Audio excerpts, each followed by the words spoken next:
کہانی ہے، ملاقات میری ان کی روز ہوتی تھی، ایک دفعہ نہیں ہوتی تھی، کیونکہ میں کوشش کر رہا تھا، میں سمجھ گیا تھا اس گیم کو اور بھٹو صاحب کو بتایا تھا، اور میں کوشش کر رہا تھا، میرے ساتھ کچھ اور ساتھی بھی تھے، کہ کسی صورت ذوالفقار علی بھٹو کی زندگی بچ جائے. اور اس میں یہ بات ہو رہی تھی جنرل صاحبان سے اور ہائیسٹ لیول پہ جنرل ضیاء سے اور باقی جو کور کمانڈرز تھے دوسرے، ان سے یہ تھی کہ جی ذوالفقار علی بھٹو کی زندگی کو اگر آپ نے ختم کیا تو اس ملک میں تباہی آئے گی، مہربانی کر کے یہ نہ کریں. اور باقی اچھا ان کا یہ تھا کہ جی ہم اگر یہ نہ کریں، بھٹو انریلائبل آدمی ہے اور وہ ہم سے انتقام لے گا، وہ کس صورت ہمیں چھوڑے گا نہیں. ہم تو ایک پھر فائنلی اس چیز پہ فیصلہ ہوا کہ ذوالفقار علی بھٹو اگر الیکشن میں جیت جائیں، ابھی تک ان کو یقین اگر جیت جائیں تو پھر یہ پرائم منسٹر کے کینڈیڈیٹ نہیں ہوں گے. بیگم بھٹو کو ہم ایکسیپٹ کرتے ہیں اور بھٹو صاحب کم از کم 3 سال کے لیے اس ملک سے باہر رہیں اور یہاں کسی قسم کی مداخلت نہ کریں، تو یہ تو ہم ماننے کے لیے تیار ہیں. وہ بات فیصلہ ہو چکی تھی. پھر اس کا میں کہتا ہوں کہ چاہے میں ان کے کتنے بھی خلاف ہوں، اس میں جنرل صاحبان نے بیک آؤٹ نہیں کیا تھا. ہم سے پولیٹیکل یا ٹیکٹیکل غلطی ہوئی تھی جس میں ہمارے بہت سارے لوگ موجود تھے. یہ اس وقت تک بات صرف غلام مصطفیٰ جتوئی کو، مجھے اور مولانا کوثر نیازی کو علم تھا.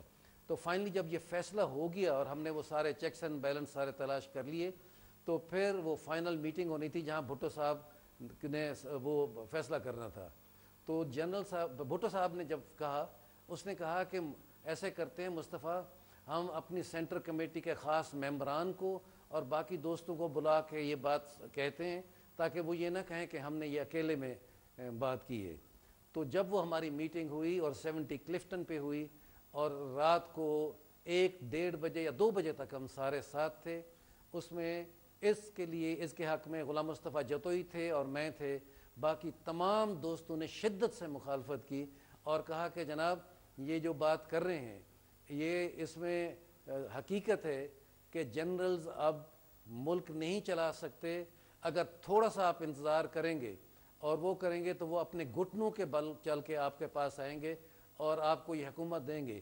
آپ صرف ان کو ایک ہی شرط پہ کریں کہ آپ کو as a prime minister restore کریں، اس کے بعد آپ الیکشن کرائیں اور اسمبلیاں ڈیزالو کریں، تو پھر ایکسیپٹیبل ہے، ہمیں نہیں ہے. تو وہاں جب یہ بات ہوئی تو پھر جنرلز بگڑ گئے اور رات کو 2 بجے مصطفیٰ جتوئی کے گھر مجھے فون آیا کہ ہماری ڈیل آف ہے، ہم کسی سے بات کرنے کے لیے تیار ہیں نہ ملنے کے لیے تیار ہیں. مجھے تو معلوم تھا کہ اس کا نتیجہ کیا ہوگا.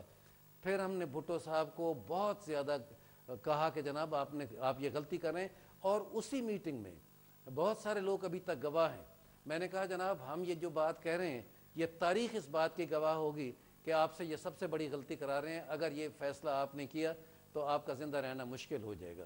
تو پھر جب ہم گئے تو پھر ایک میٹنگ ارینج کرائی اور اس میٹنگ میں جنرل صاحبانوں نے کہا کہ بھئی اب ہم بات نہیں کریں گے، اگر بھٹو صاحب نے کرنی ہے تو وہ خود ہم سے کرے گا کیونکہ اس نے ہمیں بٹرے کیا ہے. تو پھر میٹنگ ہوئی وہاں اسلام آباد میں وہیں تھا اور وہاں پھر 2 بجے رات کے بھٹو صاحب جب میٹنگ سے واپس آئے تو نہایت مایوس تھے اور مجھے کہا کہ ہماری میٹنگ کامیاب نہیں ہوئی، نہ جنرلز نے بات کی اور میں نے بھی اپنی وہ سمجھی بےزتی سمجھی کہ میں ان سے اس بات پہ بات کروں. سو میٹنگ از آف. مجھے مصطفیٰ خیر مجھے تمہاری وہ پولیٹیکل سینس پہ بہت زیادہ یقین ہے. مجھے 2 لفظوں میں بات بتا دو کہ what will they do to me. I said sir if they can manage they will call you.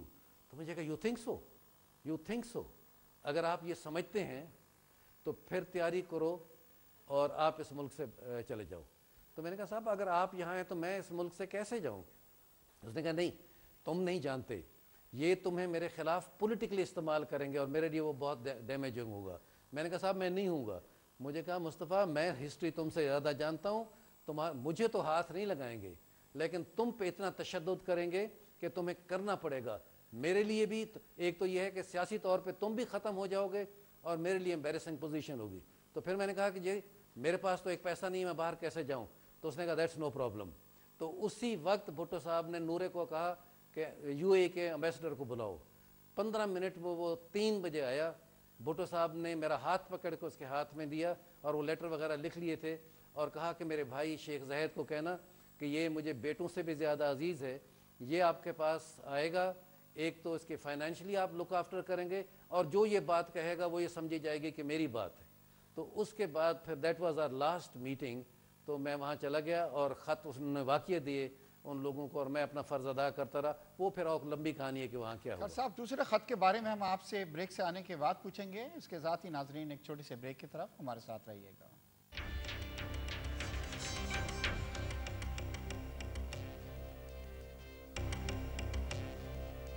Welcome back ناظرین. بریک پہ جانے سے پہلے گفتگو کر رہے تھے ضیاء الحق کے 5 جولائی کے اقدام کو, جہاں پہ انہوں نے ایک منتخب حکومت جو تھا اس کو ریموو کیا. شاہد عثمانی صاحب جیسے ہمارے کھر صاحب کہہ رہے ہیں کہ فوج جو ہے تھرڈ ورلڈ کنٹریز میں اور خاص طور پہ پاکستان میں وہ ان موقعوں کی تلاش میں رہتی ہے اور موقع جیسے ان کو ملتے ہیں. مگر ایسی بھی مثالیں ہیں کہ جیسے ابھی آپ نے دیکھا ہے کہ کیانی صاحب نے بڑا مثبت کردار ابھی پلے کیا ہے, بڑا رول پلے کیا ہے. جب حالات ملک کے بہت خراب تھے وہ خود راتوں کو اٹھ کے پریزیڈنٹ اور پرائم منسٹر کے پاس گئے, جبکہ اس طرح کی خبریں آ رہی تھیں کہ شاید اب کوئی وے آؤٹ نہیں ہے اور ماشاء اللہ دوبارہ آ جائے گا اور ایک بہانہ ان کو مل سکتا تھا. تو میرے خیال سے it's not just the institution, یہ ایک پرسن پہ بھی ڈیپینڈ کرتا ہے. کیانی صاحب نے یہ ثابت کر دیا ہے کہ نہیں جی یہ انہوں نے اس کا فائدہ نہیں اٹھایا. اس کے بارے میں آپ کیا کہیں گے؟ دیکھیے آپ پریزنٹ ٹینس میں تو بات نہ کریں کیونکہ ابھی کیانی صاحب کو 2 سال اور ان کے پاس ہیں, تو اس سے پہلے فیصلہ کرنا صحیح نہیں ہے. لیکن ہم ہسٹری میں دیکھیں وحید کاکڑ صاحب تھے, انہوں نے مارشل لا نہیں لگایا, حالانکہ ان کے پاس مواقع تھے مارشل لا لگانے کے. لیکن بات وہی تھی کہ وہ پاور میں تھے, جو چاہتے تھے انہوں نے کروا دیا. انہوں نے کہا کہ آپ دونوں نکل جائیں, پرائم منسٹر بھی نکل جائیں, پریزیڈنٹ بھی نکل جائے. اتنی پاور آپ ان کو کیوں دیتے ہیں, کیوں ان کے پاس آتی ہے؟ اب یہ آپ کو سوچنا چاہیے, یہ ہمارے سیاستدانوں کو سوچنا چاہیے کیا وجوہات ہے, کس وجہ سے ہوتا ہے.